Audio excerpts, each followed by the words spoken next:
अब बात करते हैं अगली खबर की। मेरी माटी मेरा देश कार्यक्रम के तहत अमरीश कलश यात्रा की राज्य स्तरीय समारोह आज शिमला में राजभवन में आयोजित किया जाएगा। आपको बता दें कि इस अवसर पर मुख्य अतिथि के रूप में राज्यपाल श्री प्रताप शुक्ल उपस्थित रहे, शामिल रहे। राज्यपाल ने प्रदेश भर से एकत्र मिट्टी से भरे 88 कलश को दिल्ली के लिए रवाना भी किया है।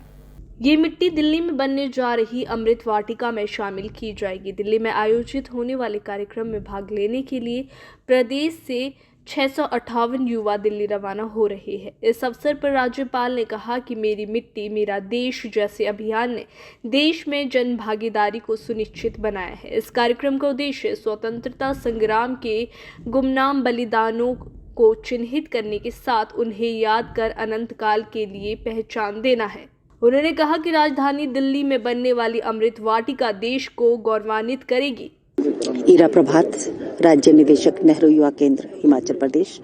मेरी माटी मेरी देश के अंतर्गत राज्य स्तरीय ये जो कार्यक्रम आयोजित किया गया है, इस कार्यक्रम में 88 ब्लॉकों से हमने 88 कलश मिट्टी के जो हैं वो एकत्रित किए हैं, जिसमें नेहरू युवा केंद्र और हिमाचल सरकार, आईटीबीपी और पोस्टल के अधिकारी वर्ग सभी ने हमारा सहयोग किया है।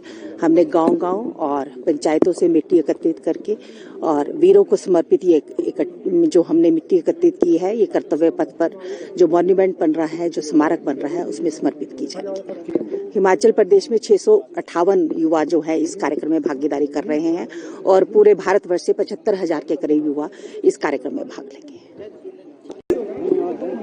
स्वतंत्रता देश की हुई है, इसको सभी लोगों को महसूस करने के लिए यह एक कार्यक्रम है। यह कार्यक्रम उन अनाम शहीदों के लिए है जो इस देश के लिए अपने प्राण दिए और जिनको कोई जानता तक नहीं था। उनके नाम से दिल्ली में अमृत वाटिका माननीय प्रधानमंत्री श्री नरेंद्र मोदी जी के द्वारा बनवाया जा रहा है। आज वहाँ लोग गौरव की अनुभूति करते हैं जब उस राजपथ पर ब्रिटिशर्स की नहीं सुभाष चंद्र बोस की मूर्ति को देखते हैं। ऐसे ही यह जब अमृत वाटिका बनेगी, स्तूप बनेगा, लोगों का नाम आएगा उन शहीदों का, तो मुझे लगता है कि निश्चित रूप से लोगों के अंदर एक गौरव का भाव होगा। और यह एक प्रत्येक गांव से, प्रत्येक घर से जो मिट्टी गई है, तो ये जो युवा लेकर के जा रहे हैं, उसमें नेहरू युवा केंद्र के लोग के युवा स्वयंसेवक हैं, आईटीबीपी के लोग हैं, जो अपने प्रत्येक दर्रों से मिट्टी ले आकर के भेज रहे हैं। तो मैं समझता हूं कि यह देश के लिए अत्यंत गौरव का क्षण है। मैं इसके लिए माननीय प्रधानमंत्री श्री नरेंद्र मोदी जी को समझिए धन्यवाद देना चाहूँगा कि वह किस प्रकार से देश के लोगों में वह जज्बा भरने का काम कर रहे हैं, जो निश्चित रूप से एक देशवासी के लिए होना चाहिए।